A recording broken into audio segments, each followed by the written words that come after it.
is that the Ubers of the world should not be stopped or restricted with disproportionate burdens.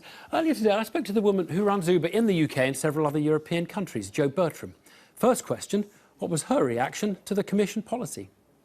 It's great to see that the European Commission is looking forward and embracing the collaborative economy and starting to issue some guidelines on this area. It's obviously something that's happening not only in transportation but in many other sectors, and great to see the Commission embrace that.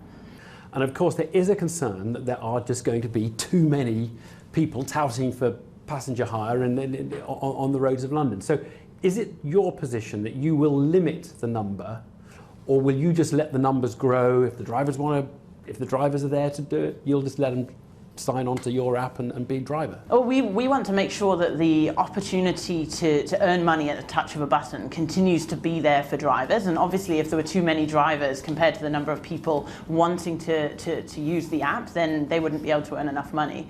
There was some interesting research just done by INRIX actually about congestion in London, where they found that actually the numbers of car vehicles going in and out of the congestion charge, but also central London, hasn't actually changed over recent years. So it suggests that if anything, the growth of companies like Uber is replacing people who would have otherwise took their private car into the capital. Okay. Let me ask you this, do you know how many of your drivers earn less than minimum wage per hour? It's probably not a good comparison, because essentially all of the drivers are free to use the platform whenever they want, as much or as little as they want, and on a completely non-exclusive basis. So most drivers work part-time. They also combine this with starting their own business or other sources of income or other family commitments. And they may use their vehicle that they use for Uber, with other operators as well. But it's not difficult to find Uber drivers who say they are earning less than the minimum wage per hour. Does that surprise you? I know there are a few that say that. It obviously depends a lot where and when they work. What we find is, on average, the drivers working in London take home, after the service fee, £15 or £16 an hour. After all their costs? After the service fuel, fee. Now, just after your service fee? Yes, after the service fee. And what are they taking home after their costs? Well, it depends hugely on their costs and whether... You must know the answer to that. You must have researched it to know what the drivers are getting. We have, but again, for example, if you own your car and you're using that to work with us and another private hire operator. Just the average that the drivers are earning after the costs, the reasonable costs have been deducted, after what they pay you. Do you know the answer? We know the answer, but it's probably not a mean. I mean, for example, if you own your own car and you work 30 or 40 hours a week, there's, you could well be taking home much more than someone who is renting their car and is only, working a few hours a week. Well, let's take someone who owns the car.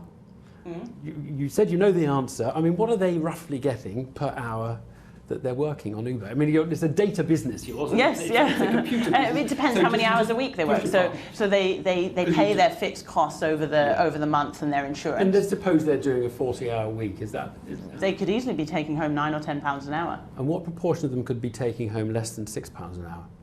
We don't know the details of exactly how many drivers rent and how many hours they work. Unfortunately, because of the way the private hire regime works in the UK, is you do probably need to work a certain number of hours a week. If you get to 40,000, 50,000, 60,000 drivers on the streets, one would expect that the rates each driver's getting will go down. Well, only if the demand doesn't rise in a similar way. 30,000 riders are downloading and using the app for the first time every week in London. The demand for the services has been huge, and we're actually hearing. We've done some polling of drivers recently, and the results were amazingly positive. And the biggest thing that was coming out from that was the drivers really valuing that complete flexibility.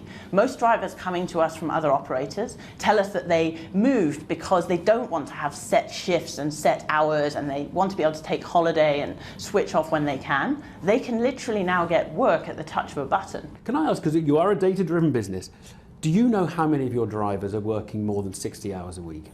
I don't have those numbers, but on average, the drivers use the app about 28 hours a week. On average, it's 28. I saw that, but this is one of those ones where I don't mind whether they're working 28. I don't mind if they're working 40. I don't really mind if they're working 45.